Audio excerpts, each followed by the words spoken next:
portas de recibir nuestro primer hijo.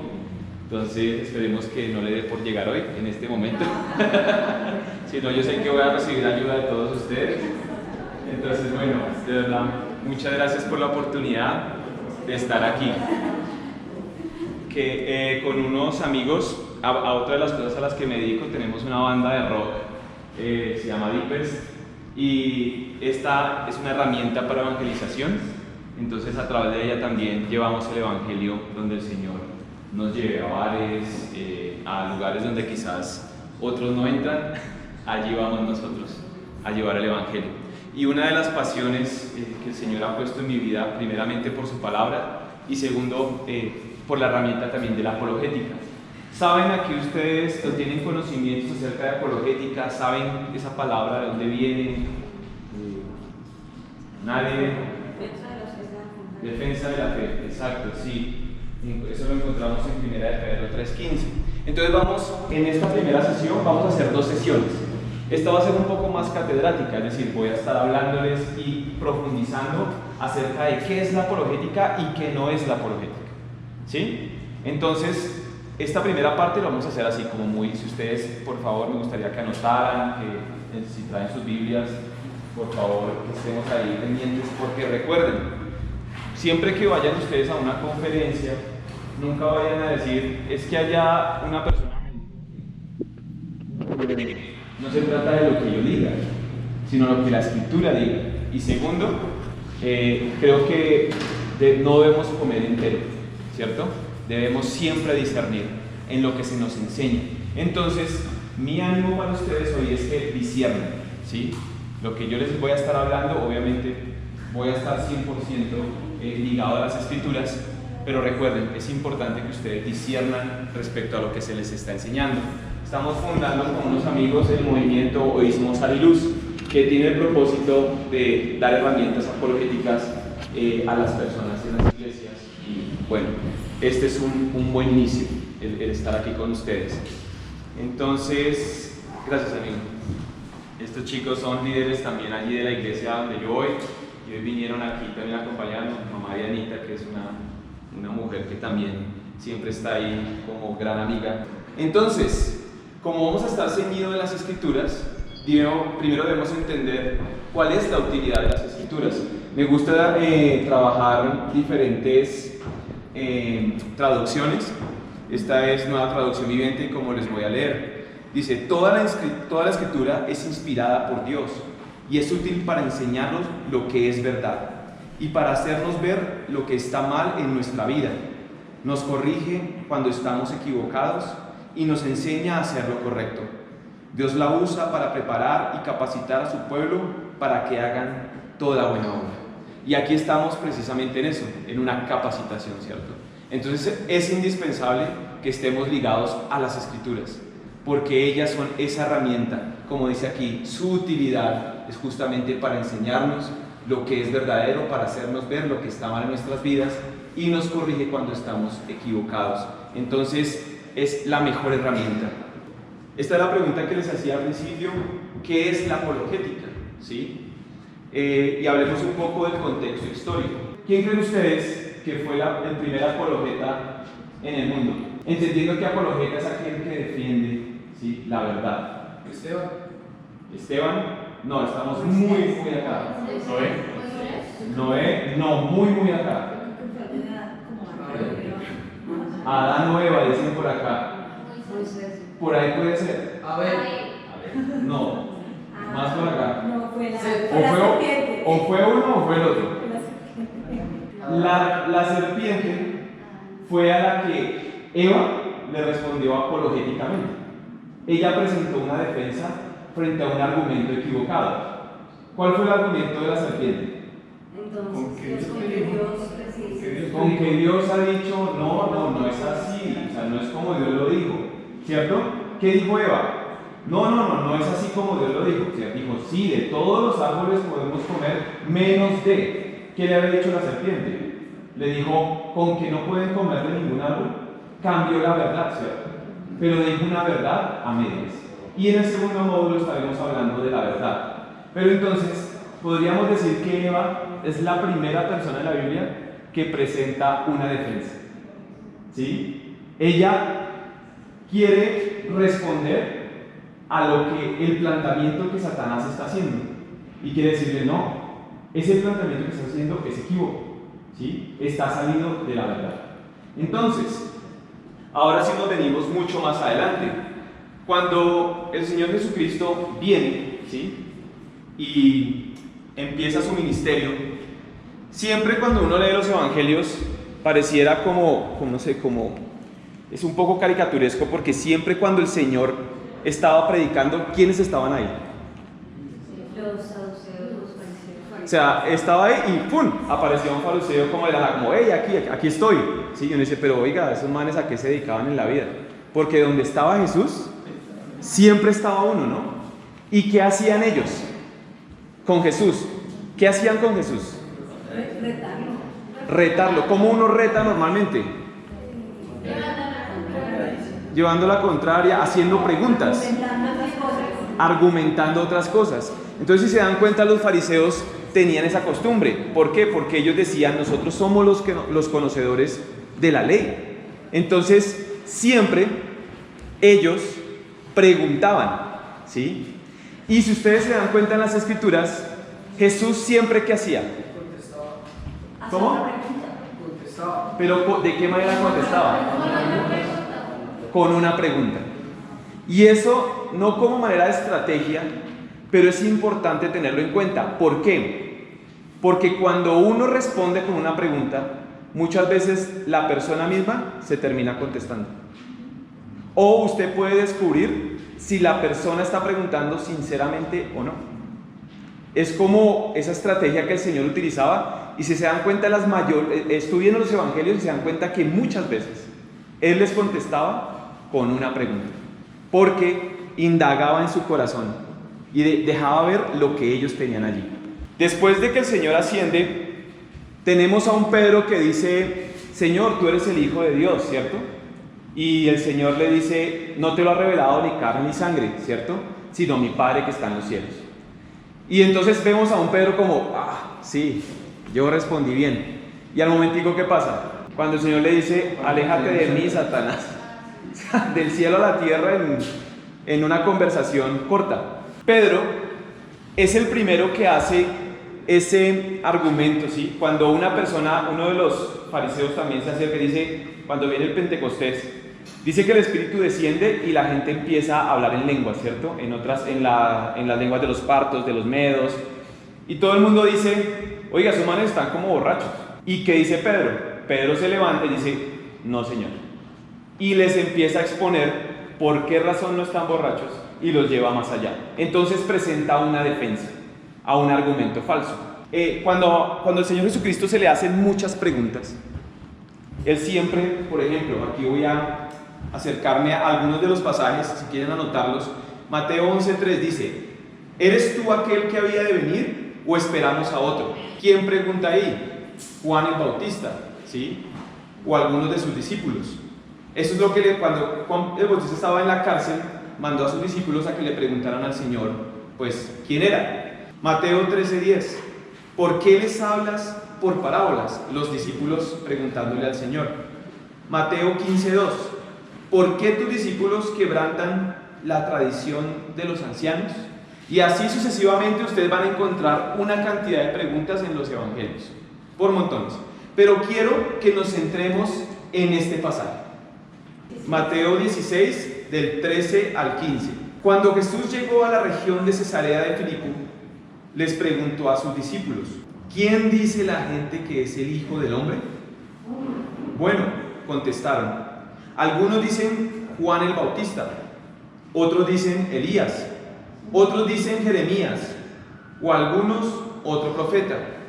Entonces les preguntó, ¿a quiénes? A sus discípulos, ¿y ustedes quién dicen que soy yo? Y ahí es donde Simón Pedro da esa gran respuesta.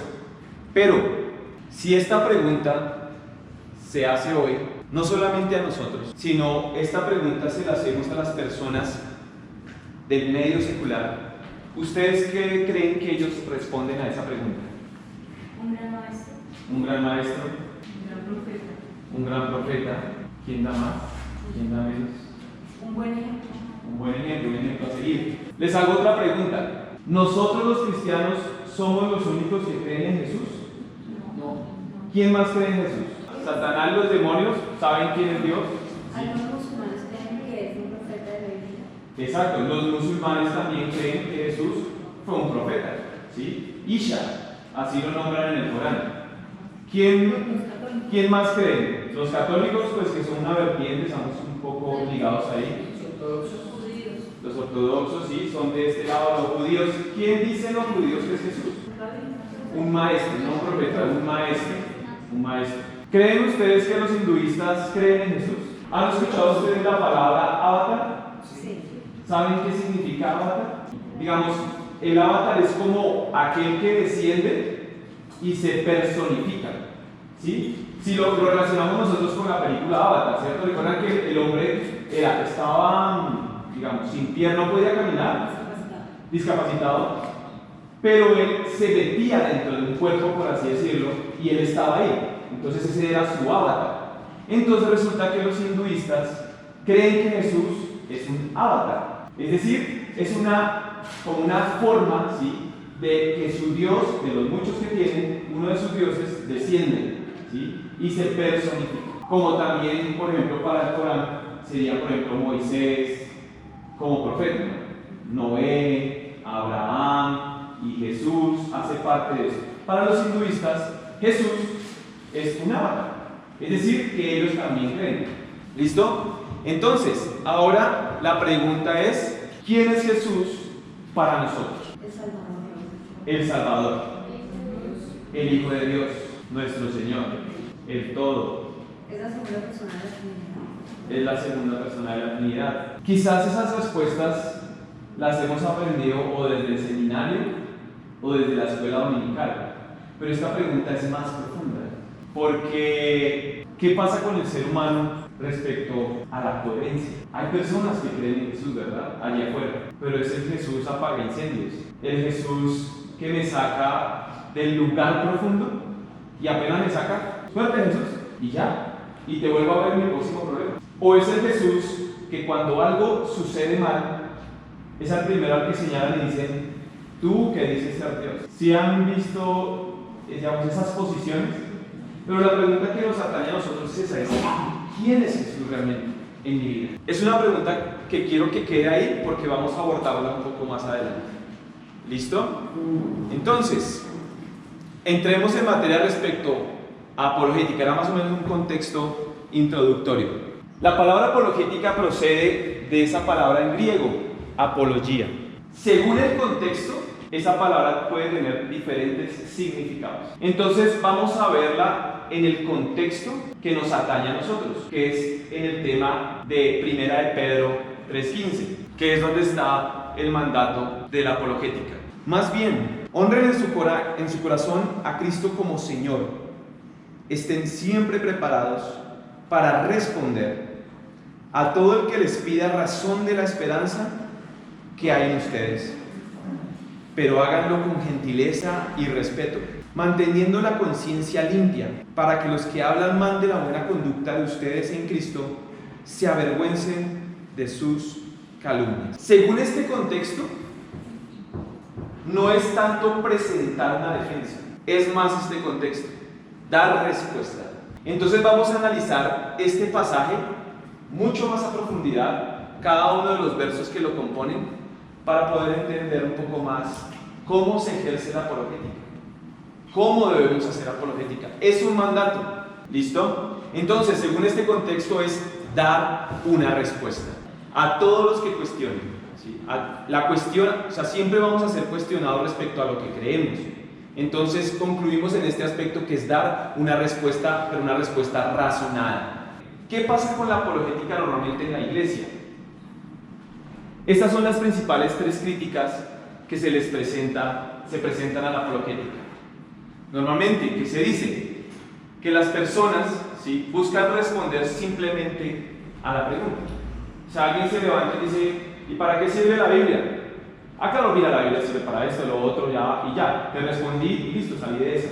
Entonces la gente cree que el apologista o el apologeta simplemente hace esto, ¿sí? Busca responder a la pregunta y no al que pregunta. La segunda es, el apologeta asume la pregunta como un reto meramente intelectual, ¿sí? Los primeros apologistas o apologetas que encontramos en la historia fueron personas que se levantaron en contra de posiciones filosóficas que atacaban directamente el Evangelio, ¿sí? Y la verdad. Entonces, ¿qué tenían que hacer ellos? Pues evidentemente sumergirse en la filosofía, estudiar las posiciones y luego presentar el argumento. Era así como funcionaba. Entonces empezaron a tener la fama, un reto meramente intelectual, porque eran personas que estudiaban mucho. Y seguramente en el camino personas surgieron de esa manera. Ok, soy intelectualmente, puedo derrotarte intelectualmente, pero ¿y qué? ¿Eso es el Evangelio? Evidentemente no. Y recordemos que la apologética es una herramienta de evangelización. Y la tercera es, el apologeta le resta valor a la autoridad bíblica y a la obra regeneradora del Espíritu Santo. Ese es otro supuesto. Creer que como yo estoy argumentando razonablemente, le estoy restando importancia al Espíritu Santo. Y aquí hay que dejar algo muy en claro. Si el Espíritu Santo no obra y usa la espada, ¿cuál es la espada del Espíritu? La palabra. Entonces, si yo me presento meramente con argumentos filosóficos o muy bien estructurados, pues efectivamente estoy dejando a un lado al Espíritu Santo.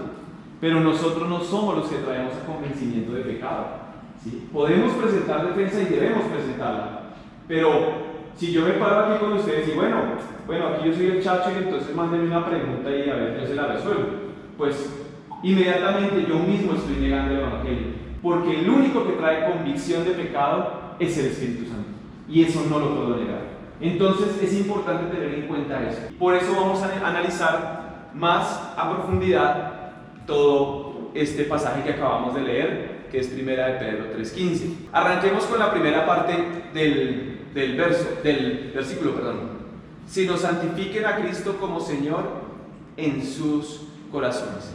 Vamos a estar pasando por estos pasajes para poder analizar este aspecto. Hablemos sobre el tema de la santificación y la santidad. ¿Cómo es el orden para ejercer apologética? Pues empecemos por el tema de la santidad. Santifiquen a Cristo como el Señor de sus vidas. ¿Cómo puedo hablar de aquello que no conozco? ¿Cómo puedo defender aquello que no vivo? Sería incoherente, ¿verdad? Si yo salgo de aquí y ahí donde nosotros tenemos la iglesia, hay un sitio que se llama La Chula, ¿no? Que es donde están todos esos sitios de mariachis, ¿sí? Entonces imagínense que pues, yo fuera al culto en la mañana, el Señor me ha permitido también estar en la alabanza y yo allá, sí, Señor, aleluya, gloria a Dios. Salimos y ¿qué? ¿Para Chula? Hagámosle. ¿Y estoy siendo coherente? No, ¿cierto? Pues, y puede que para algunas personas soy radical, ay, pero una de vez en cuando, no. O sea, yo soy consciente que mi cuerpo es templo del Espíritu Santo. Y vamos a verlo a través de las Escrituras. Pues yo, el Señor, soy quien te sacó de la tierra de Egipto para ser tu Dios. Por lo tanto, sé santo, porque yo soy santo. Y aquí hay algo muy importante en este pasaje para analizar. Nótese que el Señor al pueblo de Israel nunca le dijo, sean santos, y cuando sean santos, yo los saco de Egipto. El Señor les está diciendo, yo los saqué de Egipto. Ustedes eran esclavos. Ahora, por tanto, santifíquense. Y yo sé muy bien dónde estaba antes. Entonces, nos está hablando de que por cuanto Él nos sacó de la esclavitud, Él demanda de nosotros santidad, ¿cierto? Pero no solo por el hecho de habernos sacado, sino porque Él es santo. ¿Cómo empieza el Padre nuestro? Santificado sea tu nombre. Es un mandamiento, no es si quiero o no quiero. Y nosotros estamos acá como líderes. ¿Qué somos nosotros entonces para los chicos que lideramos? Ejemplo, inspiración. Somos esos orientadores, ¿verdad? Y hay un tema de conciencia para nosotros. Se nos ha dado un lugar de privilegio y honor, de poder discipular y sembrar en estos chicos la verdad. Pero ¿qué pasa si yo, siendo líder, vivo una vida totalmente incoherente? pues primeramente estoy siendo hipócrita con mi Señor. Y segundo, lo que yo enseño no tiene peso. Vamos al siguiente pasaje. Primera de Juan 3:2-3. Amados, ahora somos hijos de Dios y aún no se ha manifestado lo que habremos de ser. Pero sabemos que cuando Cristo se manifieste, seremos semejantes a Él, porque lo veremos como Él es. Y todo el que tiene esta esperanza puesta en Él, se purifica, así como Él es puro. ¿Por qué pongo el énfasis en esta palabra? Hagnizo, ceremonialmente puro. ¿A qué les suena esa palabra? ¿A quién está dirigida esa palabra? ¿Por aquí le queda? A los sacerdotes. Ceremonialmente puro no era para el pueblo en sí, era para los que ejercían el sacerdocio. ¿Qué hacían ellos? Se purificaban, ¿verdad? Ellos eran unas vestiduras blancas, se les mandaba a lavarse, lavar los utensilios que estuvieran ceremonialmente puros. Y ahí podían ejercer, sus labores dentro del templo. Ahora yo les pregunto, ya tenemos el Nuevo Testamento, ¿verdad? En el Nuevo Testamento, ¿recuerdan cómo se llama la iglesia? ¿Cómo se nos llama a nosotros?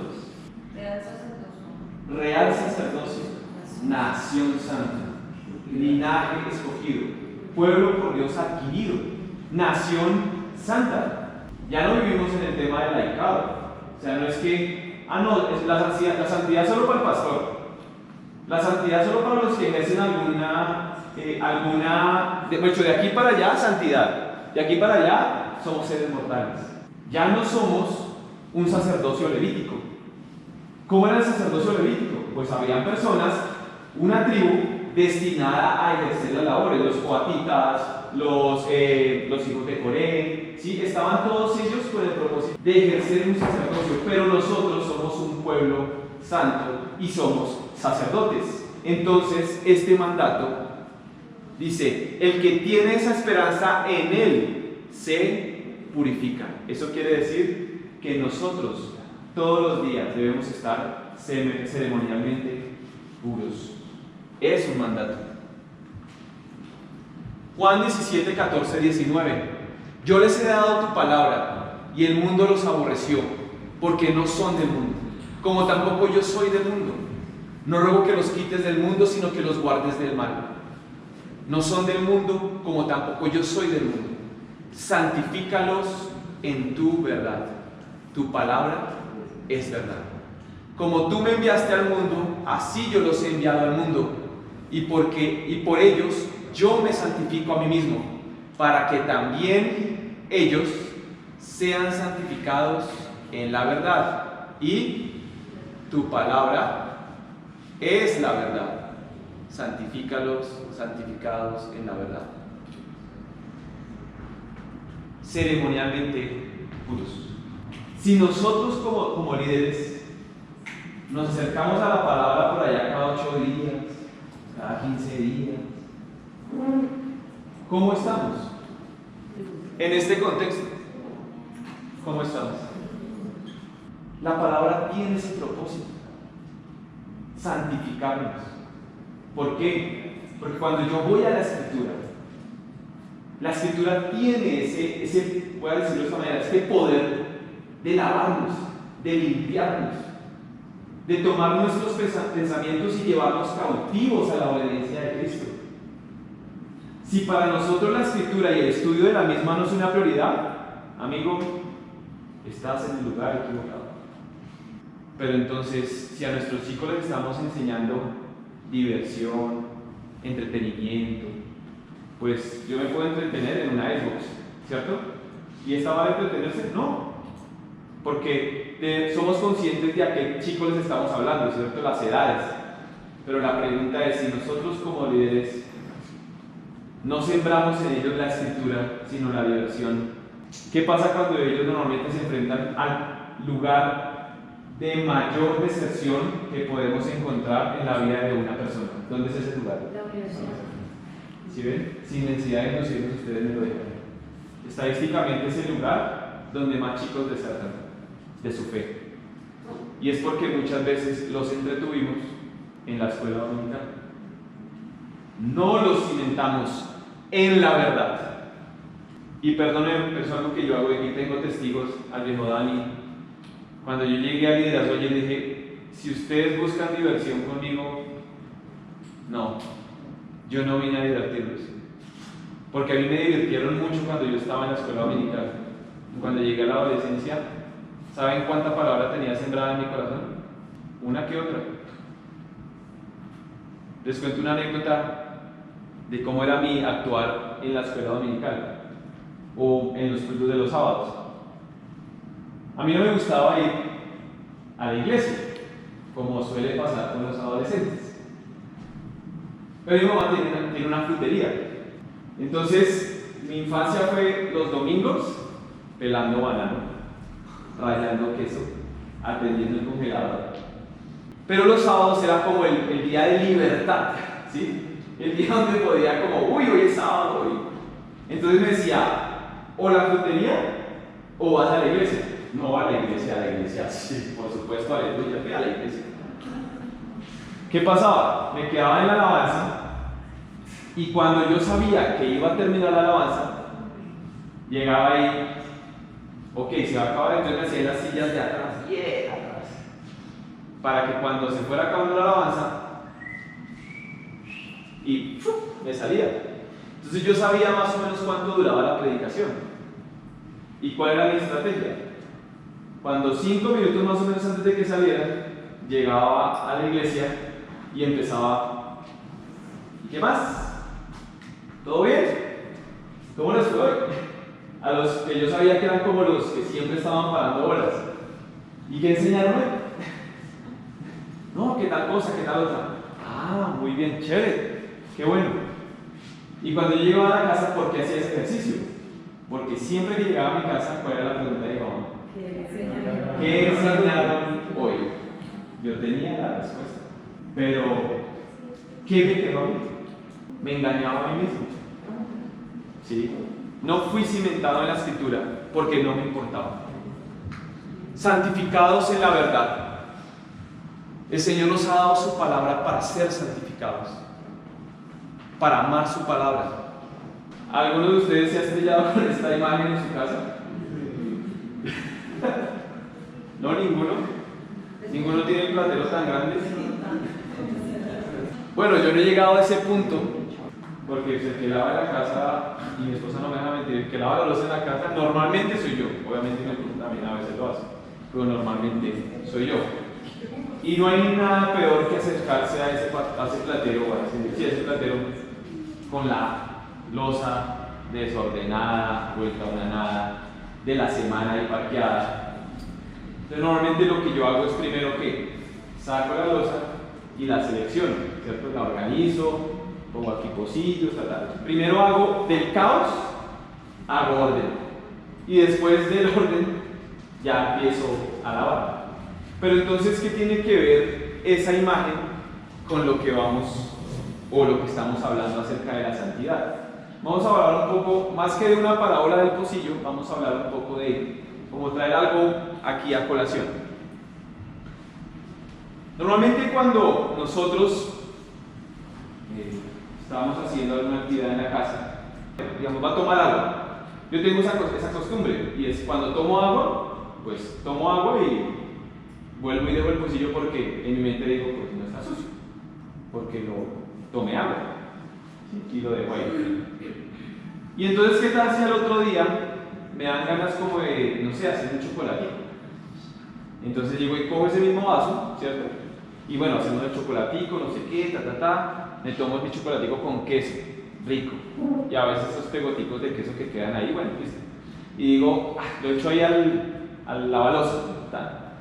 Y listo, salgo para el trabajo, no sé qué, llego por la noche y digo, uy, qué rico una avena. Cojamos el mismo pocillo y hacemos la avenita, no sé qué, tal, y echamos la avenita encima del chocolatico con queso tostadito. ¿Sí? El quesito ahí pegadito, ¿cierto? Y entonces me acuesto y dejo el pocillito sin echar agüita. Y al otro día me levanto y ¿qué tal una agua panelita? Maravilloso, ¿sí? Y entonces cojamos el mismo pocillo, ¿sí? Y entonces echémosle más quesito, sin lavarlo ni nada, y agua panela. ¿Cuántos harían eso? ¿Hay uno? Ninguno, ¿verdad? Se le dañó un estomaguito. Pues más que eso, primero, a mí me daría asco, sabiendo que yo mismo lo he utilizado, pero nos produce rechazo, ¿verdad? Entonces la pregunta que les hago es, si algo tan simple como es tomar algo en algo sucio, no lo hacemos nosotros, ¿por qué si lo debe hacer Dios? Entonces voy a invitar a que alguien me lea este pasaje, 2 de Timoteo 2, 20, 21.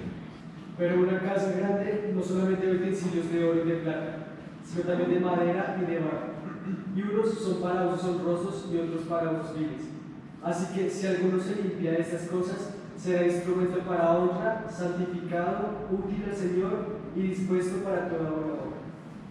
¿Ven la correlación con lo que estamos haciendo, la ilustración que estamos haciendo aquí? Si ninguno de nosotros es capaz ni siquiera de beber en su mismo vaso estando sucio, ¿por qué Dios tomaría un vaso sucio para darle de beber a sus hijos? Creo que Él no lo hace. Ahora, no hay nada más harto que lavar loza con pegotes, porque hay que bolear la esponjilla por montones. ¿Sí? Y dele. Pero ¿qué hubiese pasado si yo a ese vaso que utilicé el segundo día con chocolate lo dejo en agua? Más fácil. Es más fácil. Y ahí tenemos una ilustración maravillosa de la purificación y de lo que hace la Biblia con nosotros. Cuando nosotros salimos, ejercer la apologética o ejercer el cristianismo de puertas de apartamento para allá es mucho más fácil. Pero cuando te subes al carro, a la moto, ¿cierto? Y nos sentamos y no vemos noticias sino malas noticias. Y si alguien aquí ve la red, Señor, perdóname. Tanto chisme, tanta basura, tanta cosa. Llegamos a la casa con esa cabeza así de grande. Llegamos sucios, mentalmente, por así decirlo, cargados. Pero tenemos la hermosa palabra del Señor, en la cual podemos ser purificados. Entonces, pensemos en lo siguiente. Si este vaso no de agüita ni el lunes, ni el martes, ni el miércoles, ni el jueves, ni el viernes, ni el sábado. ¡Ay, maravilloso domingo! Vamos a adorar al Señor. ¿Cómo viene usted? Con pegote hasta... Porque usted no estuvo sumergido en el agua que lo limpia, que lo purifica. Porque así más fácil sale el mugre. Haciendo esa alegoría. Por eso el Señor nos llama a santificarnos en su palabra, a vivir en la santidad, ser limpios. Concluimos que si deseamos hacer una apologética, el primer paso es vivir coherentemente con lo que decimos creer. Y esa es la santidad, el santificarnos, vivir en coherencia entre lo que decimos creer y lo que decidimos hacer.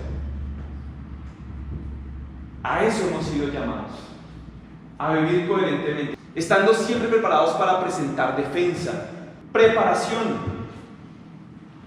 Normalmente aquí, ¿qué cultos son los que nosotros combatimos? Testigos de Jehová, mormones, ateísmo, agnósticos, gnosticismo también encontramos. Entonces, ¿qué debo hacer yo? Prepararme para presentar una respuesta. Si yo conozco, por ejemplo, que el fundador de los Testigos de Jehová, aunque es recientemente 1800 algo, realmente esa doctrina viene desde Arrio, o sea, desde las primeras que se combatieron, de que Jesús no era Dios eterno, sino que fue creado. Y eso es lo que creen los Testigos de Jehová. Conozco las raíces de su creencia, puedo combatir. Entonces, ¿qué pasa? Normalmente se considera que no, yo como cristiano no tengo que andar, indagando en otras cosas. Si tú quieres defender la fe, tienes que investigar, tienes que prepararte. Prepárate, porque ¿qué pasa si un chico de los tuyos viene y te pregunta y tú le dices, no, al Señor no hay que cuestionarlo? Vete, Satanás. Pues muchos chicos se van de la iglesia porque tienen preguntas, tienen dudas, y nosotros debemos responder esas preguntas a la luz de las Escrituras. Porque normalmente, no sé si a ustedes les ha pasado, es como difuso leer esto, ¿verdad? Eso es intencional. No sé si han encontrado personas que le han dicho a ustedes esto: el conocimiento envanece, pero el amor edifica. Y te lo dicen así: todo lo que hay que hacer es amar. Sí, claro, pero la pregunta es: ¿qué pasa con el resto de textos que nos dicen que debemos conocer a nuestro Señor? Entonces cogen este texto y dicen: no hay que conocer tanto, hay que amar a las personas. Pero es que si yo leo el texto, dice: en cuanto al significado de los ídolos, sabemos que todos tenemos conocimiento, porque todo texto fuera de contexto se convierte en un buen pretexto. Pero miren lo que nos dice Oseas: escuchen la palabra del Señor, israelitas, porque el Señor tiene querella contra los habitantes de la tierra, pues no hay fidelidad, ni misericordia, ni conocimiento de Dios en la tierra. Solo hay falso juramento, mentira, asesinato, robo, adulterio, emplean la violencia, y homicidios tras homicidios se suceden.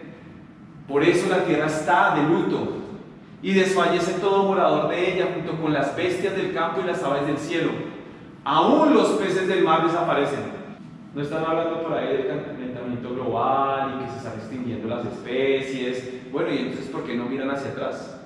Sobre el falso juramento, mentira, asesinato, robo, adulterio. Porque la tierra gime por causa de los moradores de la tierra, que ejercen injusticia. Porque tu pueblo es como los que contienden con los sacerdotes. Tropezarás, y también el profeta tropezará contigo de noche, y destruiré a tu madre. Mi pueblo es destruido por falta de conocimiento. Por cuanto tú has rechazado el conocimiento, yo también te rechazaré, para que no seas mi sacerdote. ¿Somos o no somos sacerdotes? Como has olvidado la ley de tu Dios, yo también me olvidaré de tus hijos. Fuimos llamados a conocer a nuestro Señor. Y si nosotros buscamos en las Escrituras, primera de Juan, el énfasis en la verdad y en el conocimiento del Señor. Conocer a nuestro Señor es la prioridad que tenemos. Es un mandato. ¿El amor edifica? Sí. Pero el conocimiento me permite entender qué es lo falso de lo verdadero. ¿Cómo puedo discernir si no tengo conocimiento? Y la Escritura dice en Proverbios: el principio de la sabiduría es el temor del Señor. El principio. Por ahí comienza todo. Un apologeta debe prepararse, debe conocer lo que desea defender. Y es un deber. Es un deber entender los tiempos en los que vivimos. Les voy a hacer una pregunta a ustedes. ¿En qué tiempos filosóficos vivimos? El posmodernismo, la posmodernidad. ¿Qué es la posverdad? Es decir, esa mirada donde tú tienes tu verdad, yo tengo mi verdad y vivamos todos felices. La falsa o nueva tolerancia. Ese es el mundo en el que estamos viviendo. Un mundo posmoderno, donde no hay bases ni fundamentos para la verdad. Entonces es ahí donde nosotros debemos atacar, con la verdad. Ahora la pregunta que les hago es: ¿cuál es la esperanza que ustedes y nosotros tenemos? ¿La vivimos? ¿La mostramos? Es un cuestionamiento que debemos hacernos cada uno. Y entonces, les voy a dejar de tarea, para no leerlo, Colosenses 1, 11, 29. Y si quieren tomarle foto a la siguiente, a esta diapositiva, porque en ese pasaje encontramos varias razones de la esperanza que nosotros tenemos. Una profeta debe entender y vivir bajo esa esperanza. Porque si no tenemos ni conocemos la esperanza, entonces, pues ténganlo por seguro que nadie se va a acercar a decirnos: oiga, ¿y cuál es esa esperanza que tiene usted? Si no la demuestra, si no la vive. Nadie se va a acercar a preguntarle. Y mucho menos nuestros chicos. Coherencia. Pero háganlo con gentileza y respeto. Y ahí está la clave. Porque la apologeta, lo que hablábamos al principio, no se trata de presentar un argumento y derrotar al contrincante y humillarlo. Eso no es la apologética. La apologética cristiana trata no de atacar a la persona o simplemente derribar su argumento y dejarlo humillado, sino de crear puentes entre quien pregunta y la pregunta, para que ese puente pueda llevar a la persona a que ese argumento sea derribado. Segunda de Corintios 10:5 nos habla de eso, de derribar esos argumentos que se levantan en contra de la verdad, y esto a través del Espíritu y la verdad. El propósito de la apologeta es justamente ese: buscar la conexión entre la pregunta y la persona que pregunta. Es decir, detrás de cada persona que pregunta, sean sus chicos, cuando ustedes empiecen a liderazgo, no piensen solamente en la pregunta, piensen en quién está preguntando, porque detrás de esa pregunta hay una persona y puede estar lidiando con esa pregunta en su vida. Si les está hablando sobre la homosexualidad, ¿qué hago con ese tema? Es porque esa persona puede estar luchando, o puede tener un amigo que está en esa situación y dice: ¿qué hago? ¿Cómo le respondo? Entonces es la persona que está detrás de la pregunta, no solo la pregunta. Y esto es tan hermoso. Debes tener compasión de los que no están firmes en la fe. Rescaten a otros arrebatando de las llamas del juicio. Incluso a otros muéstrenles compasión. Y esa es la apologética cristiana: mostrar compasión. Pero háganlo con mucho cuidado, aborreciendo los pecados que contaminan la vida de ellos. Que vivan con toda humildad y mansedumbre, con paciencia, soportándose los unos a los otros en amor, esforzándose por preservar la unidad del Espíritu en el vínculo de la paz. No estamos para montar pleitos, estamos para dar respuestas con el conocimiento de la verdad, en el amor verdadero. Y te repito, no te metas en discusiones necias y sin sentido, que solo inician pleitos.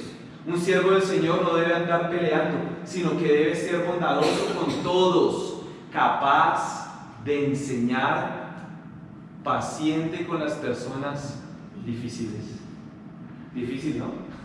Pero esto no es si queremos, esto es un mandamiento. Y encontramos en el camino muchas personas difíciles. En nuestros chicos tenemos personas difíciles, ¿verdad? Como líder vivimos esa cuestión de aquellos chicos a los que les damos palabra, y pareciera que eso como que fueran blindados, ¿no?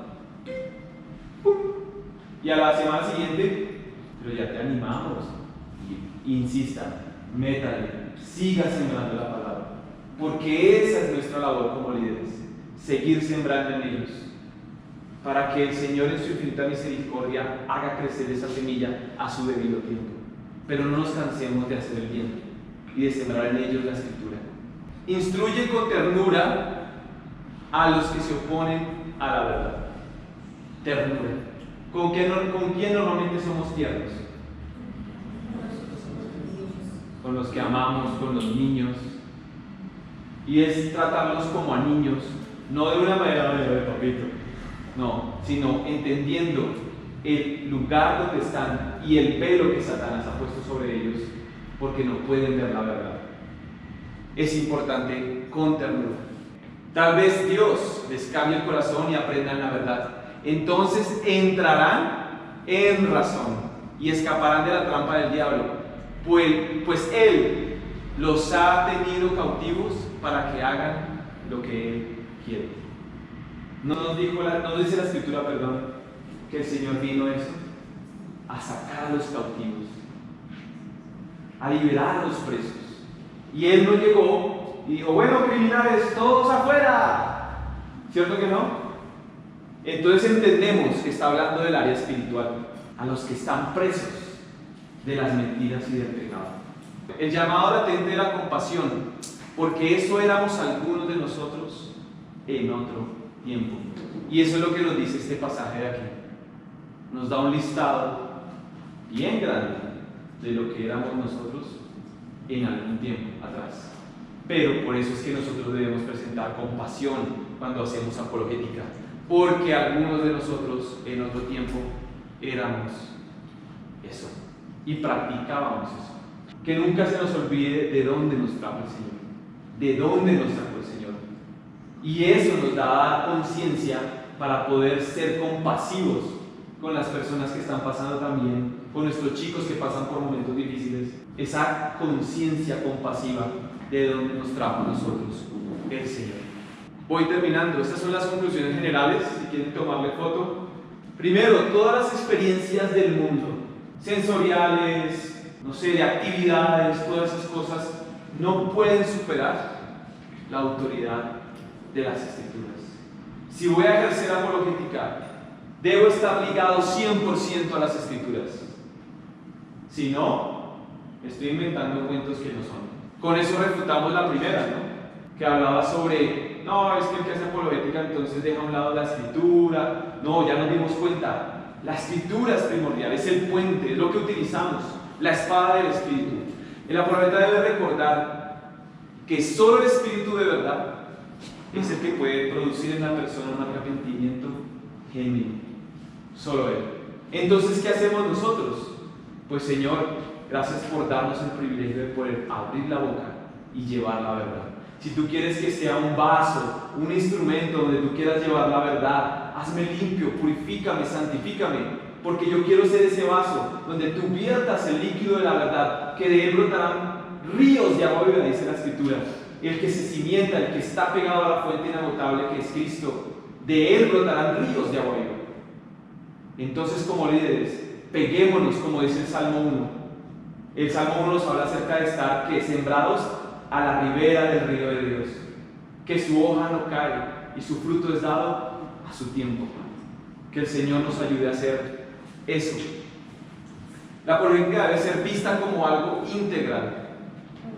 No se trata meramente de dar una respuesta teórica a lo que hablábamos, no se trata simplemente de intelectualismo, sino de escuchar a las personas y de encontrar lo que hablábamos, ese puente entre la mente y el corazón.